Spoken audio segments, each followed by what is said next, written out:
बिस्मिल्लाहिर्रहमानिर्रहीम। अस्सलाम वालेकुम।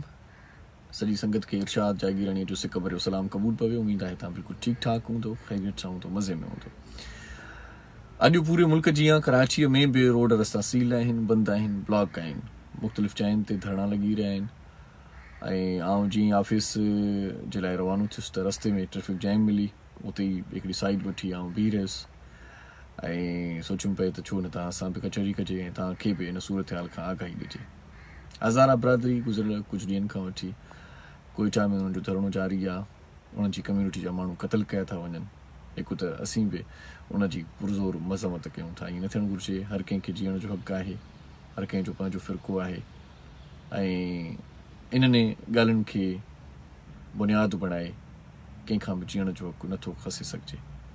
सो कोयटा में उन्हनि जो धरणो जारी आहे। वज़ीर आज़म इमरान ख़ान साहिब खे उन्हनि चयो आहे, उन्हनि खे नियापो ॾियारियो अथऊं त जेसीं ताईं इमरान ख़ान साहिबु कोयटा जे धरणे में शरीक न थींदो, पाण न ईंदो, तेसीं ताईं हू धरणो ख़तमु न कंदा। काल्ह राति खां वठी कराचीअ में मुख़्तलिफ़ जॻहियुनि ते इहे धरणा लॻण जी शुरूआति थी चुकी हुई ऐं पंजर रखी करे रोड ब्लॉक कया विया हुआ। अॼु बि मुख़्तलिफ़ रोड रस्ता जिथां जिथां असांजो गुज़र थिए थो, जितां जितां गाॾी फेराए पहुचूं था त उते वरी उहो रोड ब्लॉक मिले थो, वरी उतां वापसि करे वरी ॿिए रोड ते अचूं था ऐं कुझु वक़्त जे लाइ उहो रोड क्लियर मिले थो, पर अॻिते हली करे वरी उहो बि ब्लॉक मिले थो। सो वॾी कश्मकश में सुबुह सां तमामु घणी चाखोड़ खां पोइ हिकिड़े हंधि वरी बि फासी पियासीं। सोचियोसीं त हाणे ऑफिस पहुची वेंदासीं, पर पहुचणु नसीबु न थी सघियो। सो सोचियोसीं छो न दोस्तनि सां कचहरी कयूं ऐं इन वाक़े जी बि पुरज़ोर मज़म्मत इन बहाने कयूं। असीं हज़ारा बरादरी सां ॾुख में भाङे भाईवार आहियूं। अलाह ताला उन्हनि जा जेके प्यार विछड़ी विया आहिनि, जिन प्यारनि खे जुदा कयो वियो आहे उन्हनि खे अलाह ताला जन्नतुल फिरदौस में आला मक़ाम अता फ़रमाए। इहा असां दिलि सां दुआ कयूं था।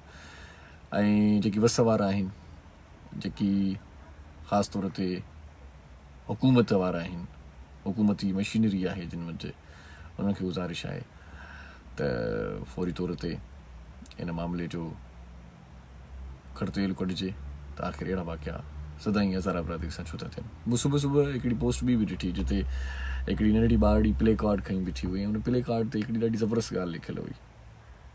उन ॻाल्हि झिंझोड़ियो दिलि खे, रूह खे, ज़हन खे, सोच खे। लिखियल हुयो त जॾहिं तव्हां पंहिंजनि माण्हुनि जी हिफ़ाज़त नथा करे सघो त पोइ वरी वॾियूं रड़ियूं करे इहा दावा छो कंदा आहियो त कश्मीर बनेगा पाकिस्तान। हिते बि त अहिड़ी सूरत हाल आहे, हिते बि त साॻियो ॾाढ आहे, हिते बि त साॻियो जबर आहे, हिते बि त साॻियो क़त्लेआम आहे, हिते बि त साॻियो कर्फ्यू आहे, हिते बि त साॻी बुख आहे, हिते बि त साॻी बदहाली आहे। सभु मामला हिते बि त सिधा समान आहिनि। त पोइ असां कीअं सोचे सघूं था त असांखे अहिड़े क़िस्म जा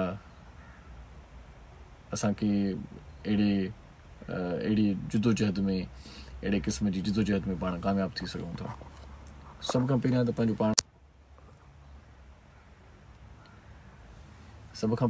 पाण ॾे निगाह विझे, पंहिंजे गर्दन में ॾिसिजे। पंहिंजी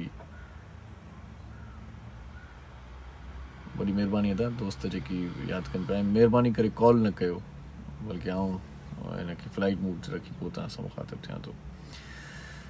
सो ॾाढो ॾुख थियो बहरहाल। ऐं दोस्तनि काफ़ी ॾींहंनि खां वठी चयो पिए त तव्हां लाइव बि नथा अचो। सो इन जे करे दोस्तनि सां लाइव कचहरी बि कईसीं। वसीम सिकंदर पंवर साहिबु, तव्हांजी वॾी महिरबानी। दोस्तनि जा नाम खणूं, इलाही दोस्त नाराज़ बि थींदा आहिनि त तव्हां लाइव ईंदा आहियो त नाला न खणंदा आहियो। सलाम क़बूल पवन जागीरानी, अवांजी शाइरी असांखे ॾाढी वणंदी आहे। दुआ आहे त शल हज़ारा बरादरी इंसाफ़ ऐं कमेंट्स ॾियो ऐं हा बेल आइकन खे दबायो जीअं असांजी लेटेस्ट नई वीडियो आवाज़ ताईं जल्द पहुची सघे।